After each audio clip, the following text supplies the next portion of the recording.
Hey guys, welcome back to my channel. Today I'm sharing more about my job search with you, so stay tuned.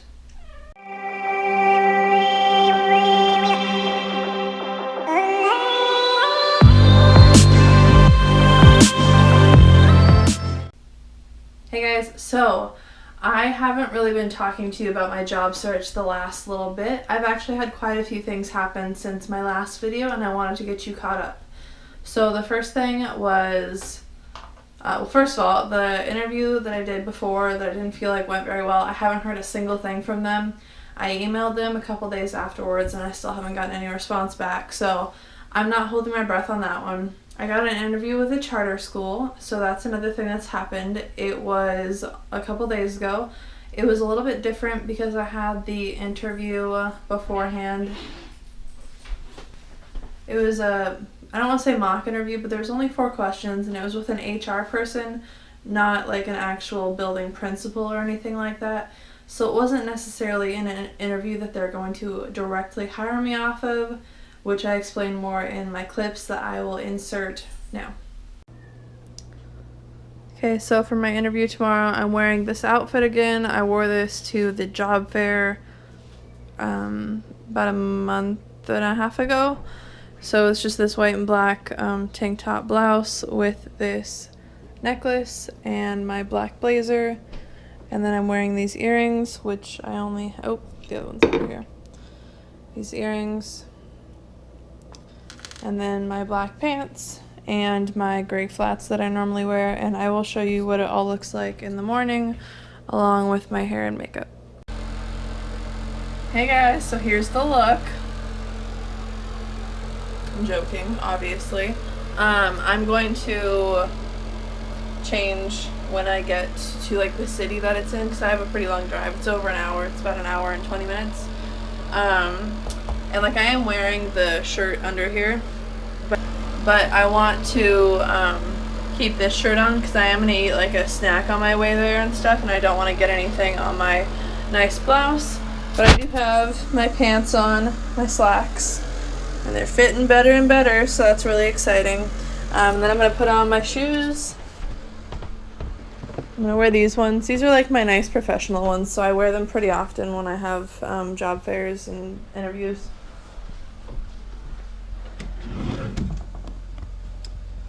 Grab me a pair of flat socks, and then here's my blazer and my necklace. I'm gonna put these out here.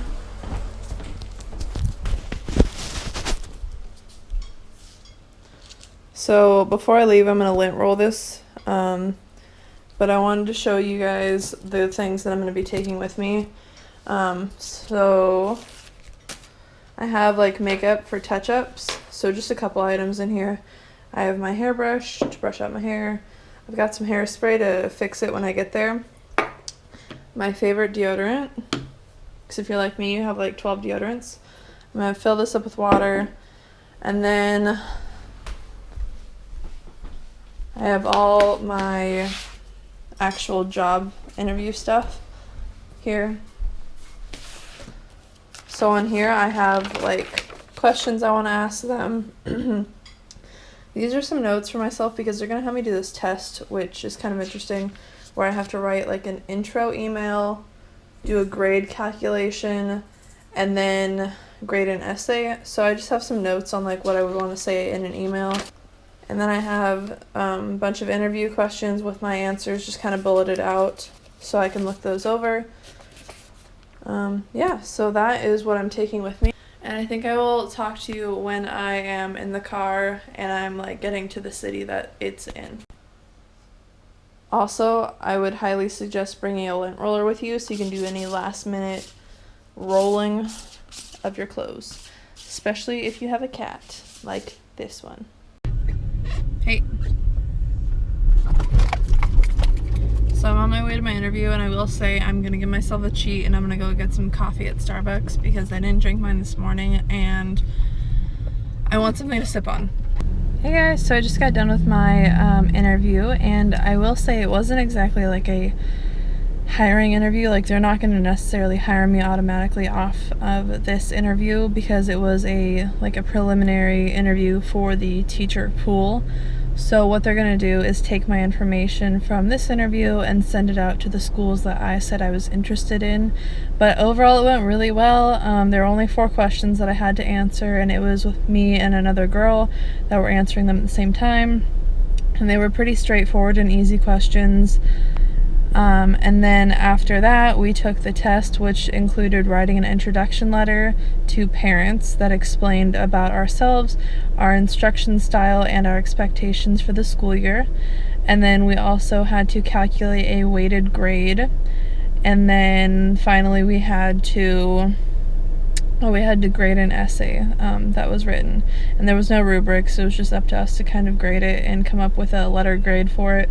So they're going to take all that information and send it out to the schools we said we were interested in, and then hopefully over the summer they will start to call us to do a little bit more in-depth interviews with their actual teaching staff at their locations, and that's when they'll start to do some hiring.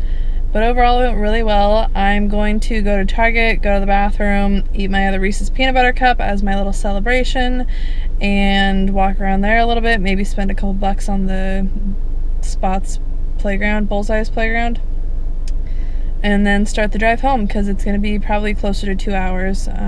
Yeah, so I will talk to you guys later.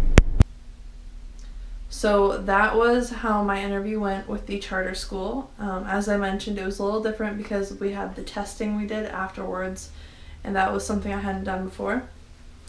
And then after that interview was done, I was hanging out at Target near the school, and I got a phone call from another school, and they wanted me to do an interview. So I actually did that interview this morning. That's why I'm all dressed up with my makeup done and, look a little bit nicer than normal.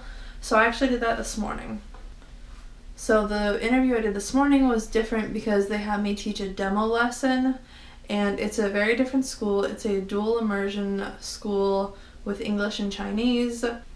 It's a Buddhist school. They don't teach religion or anything like that, but they have those beliefs running. I don't know how to say it. It's like they only eat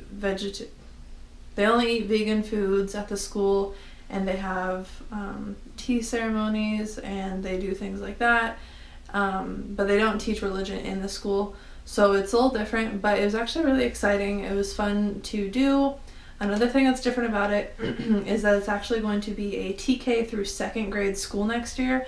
Right now it's TK through 1st, and so if I got a job there, I'd be teaching one of those grades, which is not something I was planning on doing, but I think it would be a fun, interesting challenge for me for a couple of years. So that is what I did this morning. Now I'm gonna actually talk to you real quick about some other things I have going on, and then I'm going to jump back to the interview I did today and talk you through the lesson I taught. So other than those 2 interviews that I've done, I got a phone call this morning after my interview at the school for another interview at a different school. It's a charter school, and it is business, financial literacy and entrepreneurship based, so it'd be really interesting. So I'm going to do an interview there on the 21st of May, so that's going to be in a separate video because I want to get this one up to keep you guys updated on what's going on. So that's coming up, and I'll show you more about how I prep for that one and what kind of research I do in my next video about my job search. But now I want to jump back to the lesson I taught this morning. So it was an ELA lesson for a kindergarten group. Now, I was allowed to choose any ELA topic that I wanted to base my lesson on. However, I did ask the principal to tell me what they had recently been working on in ELA. And then I also asked her if it would be okay if I did a Mother's Day related lesson, which was fine because it is coming up this Sunday. So what I did was they were working on cause and effect, or they previously had at some point. They weren't 100%, I don't want to say on board, but they weren't like, oh yeah, we talked about that yesterday. They didn't, say things like that, but I know it was what they're supposed to be sort of working on, so they were pretty good at it. I'm going to walk you through the lesson though. First, I started off, I actually don't have the books because I returned them at the library, but I had If You Give a Mouse a Cookie and If You Give a Cat a Cupcake. I had those books with me, and to introduce, the whole lesson, I showed them the books and I said, who's read To Give a Mouse a Cookie? And most of them raised their hand. I asked, who's read If You Give a Cat a Cupcake? And a couple less students raised their hands, and I said, okay, great. So we all know what happens in If You Give a Mouse a Cookie, but we're going to read If You Give a Cat a Cupcake today because it's something new and exciting. So I read through it. I read through it a little quickly just because it was a demo lesson and it was only supposed to be about 20 to 30 minutes, but also because I didn't really need them to hold on to exactly what happened in the story. I didn't need them to look at every picture and break it down and do reading comprehension with the story. I just needed to get the actual details out. So I read through the book. It was really fun. It's a really good book. I would definitely suggest reading it or getting it in your library. And after that, we talked about what happened in the story. So I said, okay, what was the very first thing that happened? And it was, he gave the cat a cupcake. Okay. And what happened because he gave the cat a cupcake? He wanted sprinkles. So what caused the cat to want sprinkles? Well, having a cupcake. So the getting of a cupcake caused the cat to want sprinkles. The sprinkles were the effect.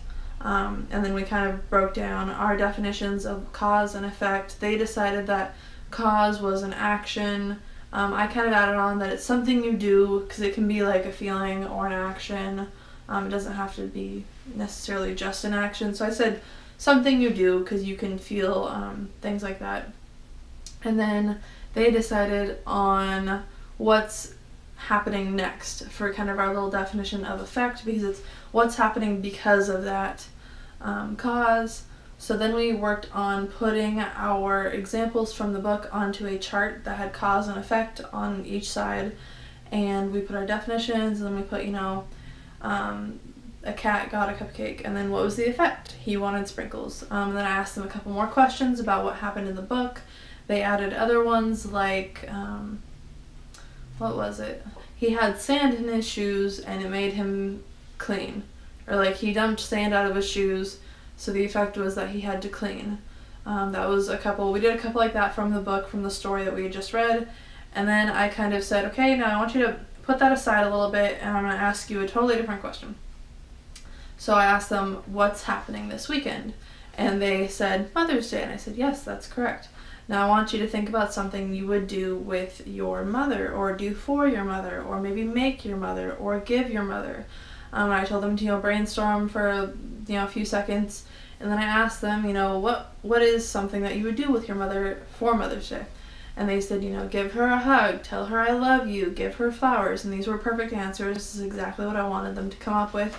So then we wrote down a couple of those ideas as causes on our chart, and then I asked them, okay, so if you gave your mother a flower, how does that make her feel? How will she act? What will she do because you gave her a flower? And they said, she will kiss you, she'll give you a hug, she'll say thank you, things like that. And those were, again, perfect responses that I was looking for. We did that for all of their examples, and it was great. Because it was a demo lesson, that's pretty much where I cut it off. Now I will say I didn't end up using these, but I kind of wish I had. I had these kind of sentence frames made for this activity to fill out with the kiddos. They are all Chinese students, so they're ELs, they're learning English as well as Chinese. So I had pictures on here just to kind of prompt them. They were doing pretty well, so I didn't feel like they quite needed it. But in hindsight, there was a couple of kiddos who probably could have benefited from me showing these pictures. But anyway, the idea was that they would see the sentence frame down here that says, if you give your mom blank, then blank. So if you give your mom something, then something will happen, basically. And then there's a picture of flowers and a picture of a happy person. So the idea was that if they really needed help, they would eventually get out that if you give your mom flowers, then she will be happy. Something like that. And we'd fill that out. Instead, we just filled it out on the chart. Then I had another one that said, if you make your mom blank, then blank. So in this one, I wanted them to get out, if you make your mom a card, then she will hug you. Something like that.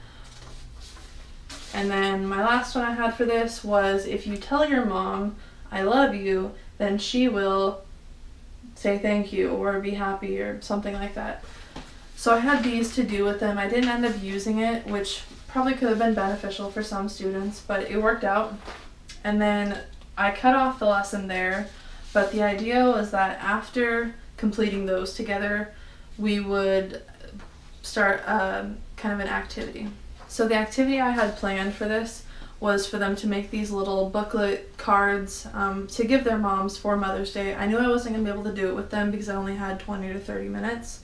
So I was going to show them my model here, which has a little cover page that, you know, they could decorate. And then it went into more sentence frames similar to the ones that we would have filled out as a class. So this is like, if you give your mom blank, then she will blank. And they would fill it out and draw a picture, and they could put in whatever they want. This one is, if you make your mom blank, then she will blank. If you tell your mom blank, then she will blank.